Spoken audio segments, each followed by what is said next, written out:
Sports Video Group here at the College World Series in beautiful Omaha, Nebraska. We're finally out here with you guys. Chris Hernandez here reporting for SVG. I have the pleasure to speak with Chris Swihart from Remote Operations. How you doing, Chris? I'm good, thanks. Thanks for having me. Yeah, thanks for taking the time. Appreciate it. So, big event here always in Omaha. You guys have a lot of things on hand. A couple things from the Major League side. That's the first year that you guys are using it.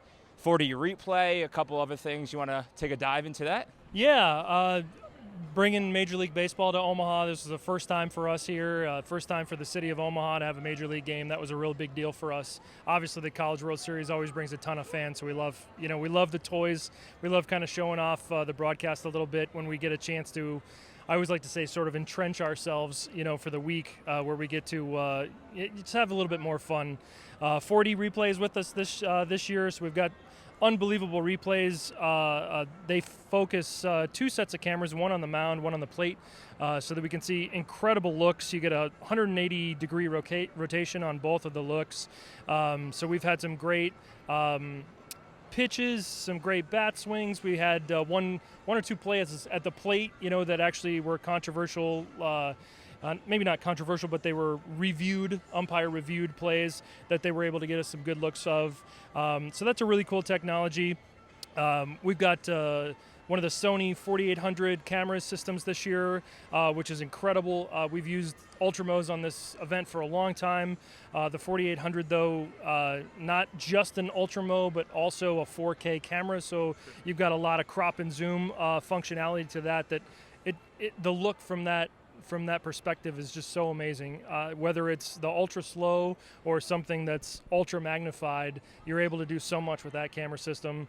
3 Sony 4300s, which are anywhere between 3 and 4 times zoom, so you've got some great looks from various angles. We've got them all over the ballpark.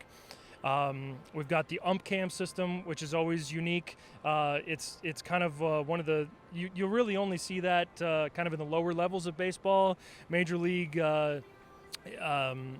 plays a little bit closer to the chest, so we usually don't get permission from Major League, but thankfully the college umps are willing to wear the camera and a microphone for us.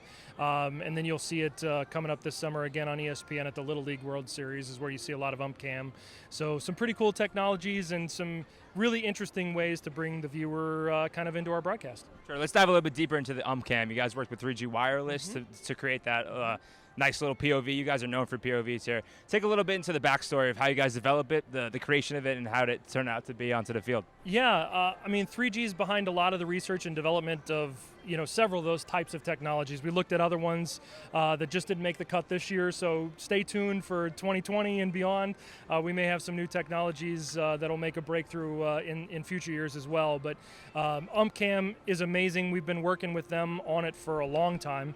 Our production staff had an interest in that look and has for a while, and 3G has been able to develop something that gives it's pretty amazing. It's evolved from something that started with basically a POV that was, I don't want to make it oversimplified, but it was basically a POV that was glued onto an umpire's mat. There wasn't a lot of. It was certainly functional, but anytime you hang a camera off of someone's face, there's something to be said for form and function, obviously. So we've been kind of dialing it in. The interesting thing about this event is that we don't do a lot of R&D while we're out here in Omaha. Sure. So we kind of have to wait from almost year to year. It's a very delayed process before you finally get to see the next incarnation or the next version. But we've been working with them for several years. They've been able to come up with a system that is sort of compartmentalized components where you don't have all of the weight in one place. That has helped balance the weight and balance of the masks. The last thing we want is for an umpire to not feel comfortable. Anytime you're going to stand behind a battery where 100-mile-an-hour strikes are being thrown, you don't want to put yourself in harm's way without proper protection. And so we want them to be comfortable. We certainly want them to feel okay, wearing their mask. So the newer versions are a little bit more they're a little bit more complex, but they're also a little bit more flexible. We can add them to different types of masks. They fit onto different shapes of masks, which originally we could never do. There was kind of one model and one alone that they either had to give us the thumbs up or the thumbs down, whether they were willing to wear it for us. So we've worked a lot with 3G to kind of, and they've worked with the umpires. I got to give a lot of credit to 3G. They've worked very hard to make this that something, like I say, form and function, something that gives us a great shot, something that's very versatile, but something that's very rugged also, and also very very comfortable for them to wear for long periods of time. Another staple that's always here at TJ Ameritrade, I'll be remiss not to bring it up, the audio. This thing is littered with over 100 microphones. You got things on the infield, the outfield, like you said, the umpires. This thing is just loaded with audio. What was the idea? What was the thought process of bringing audio to life, especially on the ESPN3 surround coverage? It's interesting because there again is a work in progress.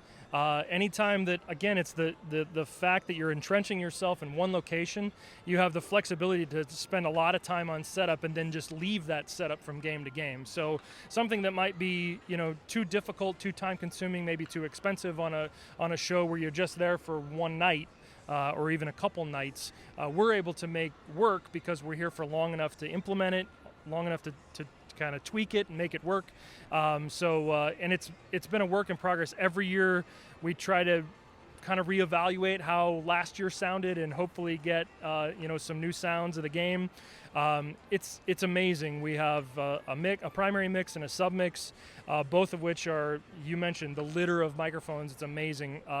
We have all of the traditional effects mics and things that you're accustomed to hearing, but we've also got, we've got the bags mic'd, we've got home plate mic'd, we've got the pitcher's mound mic'd, we've got the outfield warning track mic'd. We've got mics on the foul poles, so if we ring one off a foul pole, you'll be able to hear it. I mean, if you can have a mic there, we've probably got a mic there at this point on this event. So it's pretty amazing, and that does, the E3 Surround is certainly a great venue for that because not to take anything away from the tremendous production work that our announcers do for us, but if you're interested in just putting yourself into the game and you want to see interesting looks and hear interesting sounds of the game, our ESPN3 surround coverage is a great way to do it because it's effects only. By that I mean there's no announcers. We're not cutting to reporter interviews or announce tracks over the top. So you get to hear just what the players on the field hear, and that's it's a pretty incredible way to, like I say, you almost feel like you're on the field, which if you're not particularly athletically inclined like I do, that's not access that you get out, that you get to have all that often. So it's a pretty cool way for baseball fans like myself to put ourselves a little bit closer to the game than we usually get access to. It's cliche to say this at a baseball event, but it looks like you got all your bases covered here and everything. So, Chris, good luck.